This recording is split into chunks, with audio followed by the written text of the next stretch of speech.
Hello everyone, so today is going to be a quick little review because this car you see here is by a company called Aoshima. It's part of their Grachan collection.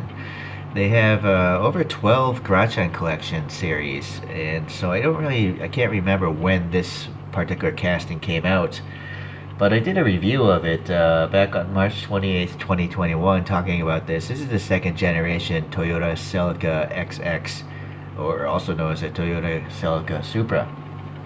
But anyways, we're not going to talk about this one today, but we're going to talk about something very similar. It's a chase version. So as you can see, it's still in the blister pack. It's actually brand new, I think. The tape has never been opened before, so let's take a look. Now, my experience with the Aoshima is they don't have any badging. Their wheels leave a bit to be desired in most cases because they don't often have air between the spokes. But I just like them because they're like lowriders. They're Japanese lowriders. You know, this Bososoku style of car. Okay, so alright, so let's actually get rid of this spin thing and I'll get a better light angle here and we'll take a look and see if this chase version really is special. Alright, so it's the Falken tire livery. Is quite popular amongst other diecast cars.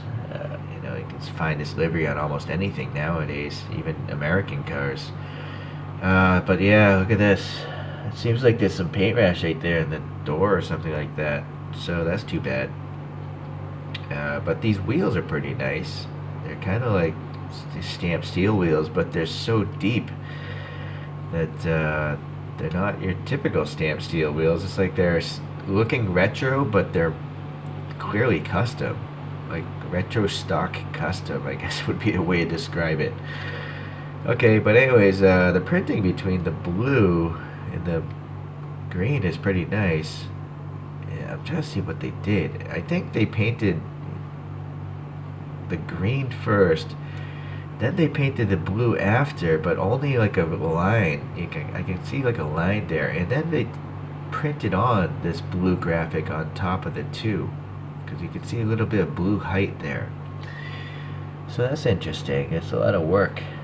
But what I like is, you know, it's not a decal, so that graphic should be pretty stable for a long time. Again, I have no idea how old this is because this brand Aoshima, in this case, they'll even write their own company name on it. So we don't know what this car is, when it was cast originally. While we're down here though, it is screwed together. Although this is an interesting part. You know, the exhaust tip is coming out and they actually added this extra weird underwing thing that's covering the screw. So nice treads there, pretty wide tires, but they're, you know, low, so it's like a low rider again. We got some black paint in the door handle and some this is matte black, this is gloss black around the window molding. Black around the windows up front and back. Some windshield wipers sticking up here, painted black again. A little bit of orange peeliness here, but smoother on the roof for sure. And then we got the big thick taillights there, so that looks pretty good. And it looks like there's a little orange painted on top of it for like the turn signal, I guess. And I think these are just they're supposed to be red reflectors on the real car. Not sure why Toyota would have put that on there, you know. So interesting styling, maybe to help increase strength or something right there. Anyways, okay, so it's a black interior with some molded detail, just not a lot of great detail. And I'm noticing the plastic is cloudy, so this is definitely an old model. You know, let's see how much distortion there is. Yeah, see.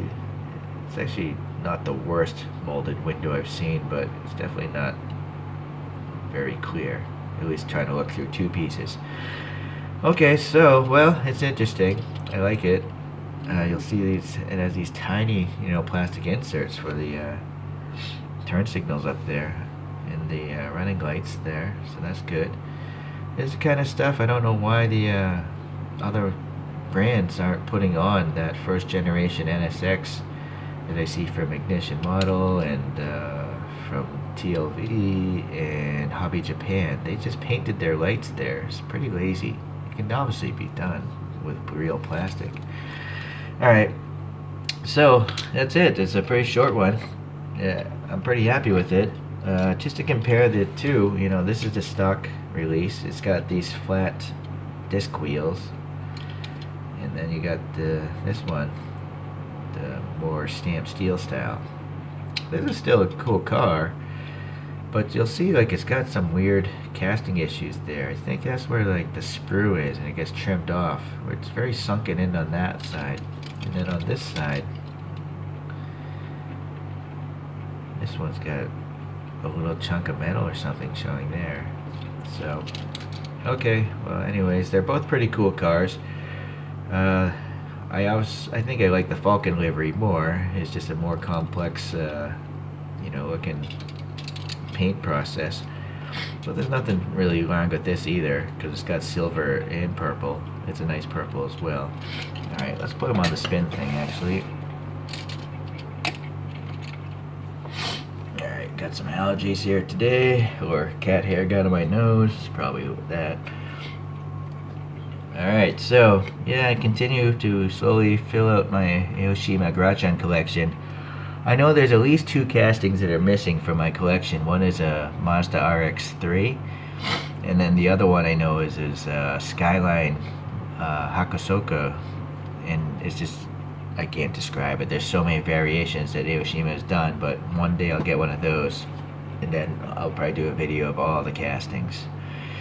Okay, well, thanks for watching, and take care.